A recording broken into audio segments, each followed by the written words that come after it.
ओम केशवाय नमः, ओम नारायणाय नमः, ओम माधवाय नमः, ओम गोविंदाय नमः, ओम मधुसूदनाय नमः, ओम त्रिविक्रमाय नमः, ओम वामनाय नमः, ओम श्रीधराय नमः, ओम ऋषिकेशाय नमः, ओम पद्मनाभाय नमः, ओम दामोदराय नमः, ओम संकर्षणाय नमः, ओम वासुदेवाय नमः, ओम प्रद्युम्नाय नमः, ओम अनिरुद्धाय नमः, ओम पुरुषोत्तमाय नमः, ओम अद्योक्षजाय नमः, ओम नारसिंहाय नमः, ओम अच्युताय नमः, ओम जनार्दनाय नमः, ओम हरे नमः, ओम श्रीकृष्णाय नमः। शुक्लांबरधरं विष्णुं शशिवर्णं चतुर्भुजं प्रसन्नवदनं ध्यायेत् सर्वविघ्नोपशान्तये। अगजानन पद्मार्कं गजानमर्षितम् अनेकदन्तं भक्तानामेकदन्तम् उपास्महे। गुरुर्ब्रह्मा गुरुर्विष्णु गुरुर्देवो महेश्वरा, गुरु साक्षात् परब्रह्म तस्मै श्रीगुरुवे नमः। कल्याणाद्भुतगात्राय कामितार्थप्रदायिने श्रीमद्वेङ्कटनाथाय श्रीनिवासाय मङ्गलम्। पूज्याय राघवेन्द्राय सत्यधर्मरताय च भजतां कल्पवृक्षाणां नमतां कामधेनुवे। सुब्रह्मण्यं कार्तिकेयं पार्वतीप्रियनन्दनं भक्तानां सर्वपापागतं गुहं प्रणमाम्यहम्। मृत्युञ्जयां रुद्राय नीलकण्ठाय शम्भुवे अमृतेशाय सर्वाय महादेवाय ते नमो। सर्वमङ्गलमाङ्गल्ये शिवे सर्वार्थसाधिके शरण्ये त्र्यम्बके देवी नारायणी नमोऽस्तुते। कराग्रे वसते लक्ष्मी करमध्ये सरस्वती करमूले स्थिते गौरी प्रभाते करदर्शनम्। उदय ब्रह्मस्वरूपे मध्याह्ने तु महेश्वरम् अस्तमाने स्वयं विष्णु त्रिमूर्ते दिवाकरम्। गंगे च यमुने च गोदावरी सरस्वती नर्मदे सिन्धु कावेरी जलस्मिन् सन्निधिं कुरु। अकाल मृत्युहरणं सर्वव्याधि निवारणं समस्तदुरितोपशमनं विष्णु पादुकं पावनं शुभम्। प्रदक्षिणे त्रयं कृत्वा नमस्कारा च पञ्च च पुनः प्रदक्षिणं कृत्वा पुनर्जन्म न विदयते। नमो सर्वनिवासा सर्वशक्तियुतायते ममाभिष्टो कुरुश्वासो शरणागतवत्सलः। दरिद्रविप्रगे शाकुमुक्तिमासि यमो ददोषि दत्तदेवो सदारिद्र च पद्वतो। कुङ्कुमाङ्कितं वर्णाम्भे कुन्दिन्दुधवलाय च विष्णुवाहनमस्तुभ्यं पक्षिराजेत नमः। ओम श्री अमृतार्थ श्रारोदमन्तस महाविष्णुसुताय नमः। ओम अमृत परिवेशनाय संभूत मोहिनी दर्शित परमेश्वरानुग्रहसुताय नमः। ओम हरि आत्मजाय नमः। देवकार गुरुन्दराय नमः। पंपातीरेशस्वरूप अवतारकृताय नमः। माया मानस विग्रहाय नमः। मणिमालजलकण्ठस्थलाय नमः। पंदळराज अल्लदनाय नमः। जन्मप्रदधर्माल कारणामधेयाय नमः। मणिकण्ठाय नमः। बाललीलदर्शनोत हर्षपूर्तजनकाय नमः। सकल वेदशास्त्र अभ्यसिताय नमः। अश्वारोहण अस्त्रशस्त्रपण्डिताय नमः। संपूर्ण विद्याय नमः। श्रुतशुभकन्दराय नमः। परमकल्याणसम्पन्नाय नमः। बालरूपाय नमः। मात्रप्रियाय नमः। धुरमन्तिकृतक्षोत्रचूर्णप्रयोगनिवारकाय नमः। अभिकारप्रयोगात पीडितज्वरीनमलिनदेहाय नमः। योगिवेशशिवप्रसादेन निवृत्तपीडाय नमः। पुनराभिषितवज्रदेहाय नमः। दुराम्नेन शिरारोरवेशान्तृतमात्रप्रियाय नमः। वासुकियार्तवनगमनाय नमः। पित्तदत्तनारिकेळमस्तकाय नमः। देवर्षीनारदपूजितपदाम्बुजाय नमः। पोरमहर्षिवदप्रथितपुरन्दरपूजिताय नमः। अनुग्रहकारणाय नमः। ब्रह्मचारिणे नमः। प्रतिधावनमहिषिवदपण्डिताय नमः। महिषीभूतशरीर उत्तक्षेपकृताय नमः। जयशीलाय नमः। देवसंसुताय नमः। प्रभावशालिने नमः। पंपातीरविहाराय नमः। महाकालवीरसमोपरिवर्ताय नमः। अज्ञायव्यासरो सम्भूत देवगणसमवृत्ताय नमः। पंदळराज्यगमनाय नमः। हितशाभयप्रदायनाय नमः। सिंहवानरूढाय नमः। सर्वजनसेवमानाय नमः। संतोषजनकसन्दर्शिताय नमः। अपचारक्षमापनार्थप्राप्तमात्रपूज्याय नमः। क्षमकाराय नमः। क्षेमदायिने नमः। पट्टाभिषेक इच्छित पितृ उपदेशकाय नमः परिहृत राजाभिषेकाय नमः वैराग्यशालिने नमः ऊर्ध्वरेतसे नमः घोराटी पुनर्गमनाय नमः तपोनिधये नमः तत्त्वमयाय नमः पितृप्रार्थित शबरिगिरिनिवासाय नमः दद्योनधनप्रियाय नमः धर्मशास्त्रे नमः धर्मस्वरूपाय नमः मकरज्योतिस्वरूपाय नमः अखण्डनन्दाय नमः ज्योतिकर्पूरकोलाहलाय नमः भक्ततापनिवारणाय नमः ब्रह्मविदे नमः ब्रह्मण्याय नमः ब्राह्मणप्रियाय नमः प्राणायामपरायणाय नमः योगिने नमः योगतारकाय नमः दारिद्र्यनाशाय नमः पदाम्बुजिस्मरणजनानुकूलाय नमः लोकशोकविनाशाय नमः प्रसादादिमुख्याय नमः ध्यानतत्पराय नमः सत्यसङ्कल्पाय नमः सकललोकवशङ्कराय नमः सर्वलोकपरिपालकाय नमः परशुरामप्रार्थितमूर्तये नमः क्षत्रपालकाय नमः चिन्तामणिये नमः दीनबन्धुवे नमः अनाथरक्षकाय नमः आपत्निवारणाय नमः विशालनेत्राय नमः व्रतानुशुद्धभक्तानुग्रहकारणाय नमः अष्टदशसोपानपते नमः नीतिमते नमः नियमाय नमः सर्वयुधाधरमूर्तये नमः धनुर्धराय नमः सर्वकार्यानुकूलकृताय नमः सर्वसम्पत्प्रदायकाय नमः सर्वदुष्टभयङ्कराय नमः शीघ्रकारणे नमः शुद्धसत्यसम्पूर्णाय नमः वशीपुत्राय नमः लम्बोदर्शकवानसहक्रीडाय नमः लघुसिद्धिदाय नमः इष्टसिद्धिप्रदायकाय नमः हेमभूषणाय नमः क्षिप्रप्रसादाय नमः मन्मथविग्रहाय नमः दानकप्रियाय नमः अद्वैतसिद्धान्ताय नमः शरणप्रियाय नमः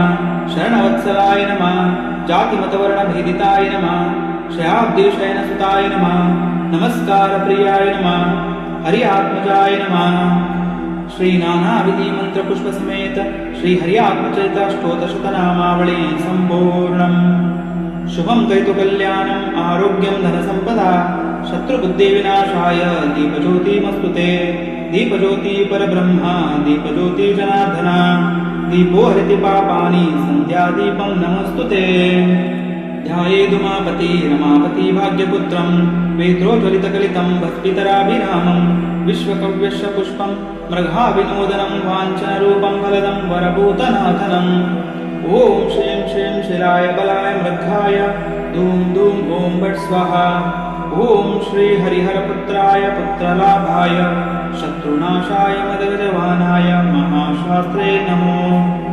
ओंकारमूर्तिमूर्तिकं दैवं हरियात्मजं शबरिपीठनिलय शास्त्रारं प्रणतोऽस्मि ओंकारमूर्तिमूर्तिकं दैवं हरियात्मजं शबरिपीठनिलय शास्त्रारं प्रणतोऽस्म्यहं नक्षत्रनाथवदनं नमान्ति त्रिभुवनवनं नमिताशेषभुवनं शास्तारणं मे पावनं मन्मथा सौन्दर्यं महाभूतनिवेशितं मृगायारकंशोरं शास्त्रारं प्रणमाम्यहम् नवप्रदायनं भक्तदैवन्त्यं पाण्ड्यपालकं शार्दूलद्रुहन्तारं शास्त्रारं प्रणमाम्यहं वारणेन्द्रसमारूढं विश्वत्राणपरायणं वेदोन्दासीधराम्बुजं शास्त्रारं प्रणमाम्यहं यक्षण्यविमितं पूरपुष्पकलापरिसेवितं क्षिप्रप्रसादकं नित्यशास्त्रारं प्रणमाम्यहम् इति धर्मशास्त्रास्तोत्रसम्पूर्णम् ॐ महाशास्त्रे नमः ॐ महादेवाय नमः ॐ महादेवसुताय नमः ॐ अव्याय नमः ॐ लोककर्ते नमः ॐ लोकभर्ते नमः ॐ लोकहर्ते नमः ॐ परात्पराय नमः ॐ त्रिलोकरक्षकाय नमः ॐ ध्वनिने नमः ॐ तपस्विने नमः ॐ भूतसैनिकाय नमः ॐ मन्त्रवेदने नमः ॐ महावेदने नमः ॐ मारुताय नमः ॐ जगदीश्वराय नमः ॐ लोकाध्यक्षाय नमः ॐ अग्रणे नमः ॐ श्रीमते नमः ॐ अप्रमेयपराक्रमाय नमः ॐ सिंहरूढाय नमः ॐ गजारूढाय नमः ॐ हयारूढाय नमः ॐ महेश्वराय नमः ॐ नानाशस्त्रधराय नमः ॐ अनर्घाय नमः ॐ नानाविद्याविशालधराय नमः ॐ नानारूपधराय नमः ॐ वीराय नमः ॐ नानाप्राणविषेकाय नमः ॐ भूतेशाय नमः ॐ भूतिदाय नमः ओम भृत्याय नमः। ओम भुजंगभनुत्तमाराय नमः। ओम इक्षध्वनिने नमः। ओम पुष्पबाणाय नमः। ओम महारूपाय नमः। ओम महाप्रभुवे नमः। ओम मायादेवीसुताय नमः। ओम मान्याय नमः। ओम महानिताय नमः। ओम महागुणाय नमः। ओम महाश्वयाय नमः। ओम महारुद्राय नमः। ओम वैष्णवाय नमः। ओम विष्णुपूजिकाय नमः। ओम विघ्नेशाय नमः। ओम वीरभद्रेशाय नमः। ओम भैरवाय नमः। ओम शंकुध्रुवाय नमः। ओम वीरशृंगमासिनाय नमः। ओम निसंगनिवेशिताय नमः। ओम देवाय नमः। ओम भद्राय नमः। ओम जगन्नाथाय नमः। ओम गणनाथाय नमः। ओम गणेश्वराय नमः। ओम महायोगिने नमः। ओम महामायिने नमः। ओम महाज्ञाने नमः। ओम महास्थिराय नमः। ओम वेदशास्त्रे नमः। ओम भूतशास्त्रे नमः। ओम भीमहासपराक्रमाय नमः। ओम नागराय नमः। ओम नागकेशाय नमः। ओम ओम्निकेशाय नमः। ओम सनातनाय नमः। ओम सुगुणाय नमः। ओम निर्गुणाय नमः। ओम नित्याय नमः। ओम नित्यतृप्ताय नमः। ओम निराश्राय नमः। ओम लोकश्राय नमः। ओम गणाधीशाय नमः। ओम चतुष्टकल्माय नमः। ओम खद्भुजसामर्थ्यरूपिणे नमः। ओम अलकासुरभञ्जनाय नमः। ओम त्रिमूर्तये नमः। ओम दैत्यमदनाय नमः। ओम प्रकृत्ये नमः। ओम पुरुषोत्तमाय नमः। ओम कालज्ञाने नमः। ओम महाज्ञाने नमः। ओम कामदाय नमः। ओम कमलक्षणाय नमः। ओम कल्पवृक्षाय नमः। ओम महावृक्षाय नमः। ओम विद्यावृक्षाय नमः। ओम विबुधिदाय नमः। ओम संसारतापविचित्रे नमः। ओम पशुलोकभङ्कराय नमः। ओम रोगहन्त्रे नमः। ओम प्राणदात्रे नमः। ओम परग्रहभञ्जनाय नमः। ओम सर्वशास्त्रार्थज्ञाय नमः। ओम नीतिमते नमः। ओम पापभञ्जनाय नमः। ओम पुष्कलापूर्णसंयुक्ताय नमः। ओम परमात्मने नमः। ओम सताङ्गते नमः। ओम अनन्तनित्यसङ्कर्षाय नमः। ओम सुब्रह्मण्यानुजाय नमः। ओम बलिने नमः। ओम भक्तानुकम्पिने नमः। ओम देवशाय नमः। ओम भगवते नमः। ओम भक्तवत्सलाय नमः। ओम श्री पूर्णपुष्कलाम्ब समेत श्री हरिहरपुत्र स्वामिये शरणमय्यप्पा। श्रीमते हरिहरपुत्राय नमः। ईशपुत्रं महावीरं शबरीशं महामतिं वन्दे शास्त्रारमानन्दं पाण्डराजसुतं विभुं। श्रीहरिहरतनय सङ्कष्टहरणमङ्गलमूर्तिरूपा शबरिगिरीशा अद्भुतवेश ज्ञानानन्दभवनाशा। जय शबरिगिरीशा पापविनाशा।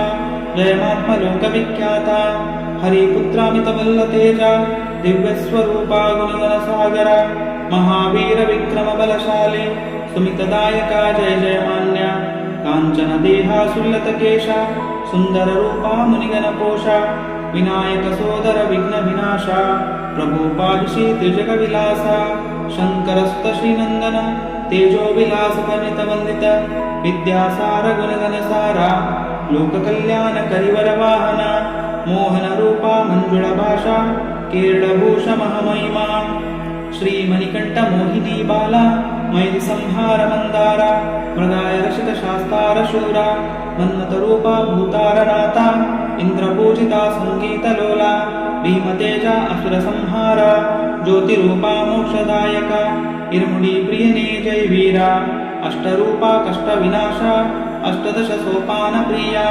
इष्टदेवा धर्मशास्ता बालरूपा भोभयहरा योगिराजा ज्ञानतेजा जय जय शूरगिरिवीरा अभयप्रदाता वरप्रसादा पट्टिबन्धासन धीर उदारा तापविदूरा पापप्रहारा ऋषिगणसेवित भक्तमन्दारा दीक्षाप्रिया दक्षमहिमा दक्षानमूर्ते प्रिय दिव्यसुतेजा कृतिवाससुतकारचतुरा महिषिसोदान महातेजा प्रकाशदेहा तेजसम्भूता हरिहरसुतमुनिगणवन्द्या पम्पातीरजमुनिगणसेव्या काननवासा करिवरवाहा शिवकेशवसुतमोहनदेया सज्जनगमन्तु रक्षदीक्षा अद्भुतरूपा अद्भुतवेषा अद्भुततेजा अद्भुतवीर्या रुद्रसुधा अद्रनिवासा चित्रनाशका भद्रस्वरूपा भूतपिशाचा प्रेतविनाशा महावीरत्वजपरितोषा रोगविनाशा प्रियजनपोषा पायिग्रीषा दैत्यनाशा तापसवेशा राजकुमारा देवदेव स्वहनविहारा परिशिवबाला परिजनलोला मुनिगणहारा दिव्यशूला चतुर्युगमूर्ते परमप्रतापा मोहिनी बालका सुरचिररूपा साधु संतप्रिया रक्षरदेवा असुरसंहारा शिवहिततारा अष्टसिद्धे नवनिधिदशगुणदाता क्लिष्टपरिहारतनिधिभूपा हरिहर हर हरि प्रियतमबाला परिहर क्लेशविदूरा तव नाम भजन शरणघोषप्रिया तव नाम शरण सद्गुणगेया जननमनोहित जनगणप्रिया तव नाम शरण सद्गुणगेया देवदेवसुता जीवनदाता देवदेव हितसेवितदाता संकटहरणा मुनिजनशरणा कार्यकारणा भव्यहरणा जय जय वीर गुणवंत धीरा कृपानिधे पाहि गंभीरा अय्यप्प स्वामी परमसुखुदा सुंदर रूपा परमपुरुषा स्वामी नीने गति नमगे स्वामी नीने हित नमगे शरणं शरणमय्यप्पा जय जय शरणमय्यप्पा शरणं शरणमय्यप्पा जय जय शरणमय्यप्पा शरणं शरणमय्यप्पा जय जय शरणमय्यप्पा ॐ श्री ह्रीं क्लीं कृष्णाय गोविन्दाय गोपीजनवल्लभाय पर्यपरमपुरुषाय परमात्मने पराक्रममन्त्रयन्त्रतन्त्र औषध अस्त्रशस्त्राणि संहर संहर मृत्युमोचय मोचय ॐ नमो भगवते महासुदर्शनाय दीप्तेर्ज्वालाय परिदाय सर्वदिक्षुमङ्कराय ॐ भट्ब्रह्मणे परमज्योतिष्य नमः ॐ सुदर्शनाय विद्महे महाज्वालाय धीमहि तन्नो चक्र प्रचोदयात् ॐ स्वस्तात् ॐ भट्मालिगदीशाची शङ्की चक्रनन्दिके श्रीमन्नारायण विष्णु वासुदेवो विरक्षितम् श्रीमन्नारायण विष्णु वासुदेवो विरक्षितम् श्रीमन्नारायण विष्णु वासुदेवो विरक्षितम् ॐ सहना भवन्तु सहनौ भुनक्तु सह वीर्यकर्माव्य तेजस्विनावधीमस्तु मा विद्मस्वाहे ॐ शान्ति शान्ति शान्तिः।